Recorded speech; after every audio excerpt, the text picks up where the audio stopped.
Mbrojtja e të mençurit. Thuhet se dikur një bur i varfër, por shumë i mençur, u përball me një njeri të fuqishëm që donte t'i merrte të vetmen pasuri. Një copëzare buz një rruge. Pasi u përballën në një kuvent burash, njeriu i fuqishëm nguli këmbë se ajo copës toke ishte e tij. Dhe më në fund i tha me zë të ashpër: "Çfarë ke ti për të mbrojtur?" Buri i varfër hapi një libër të vjetër që e kishte me vete dhe i tha: "Kam mendjen dhe fjalën." Dhe nisi t'u rrëfente historinë se si këtë copës are e pati trashëguar nga të parët e vet.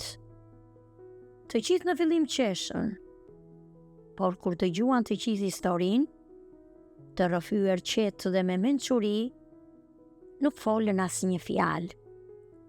I fuqishmi atëherë u tërhoq dhe tha: "Me këtë armë nuk luftoj dot."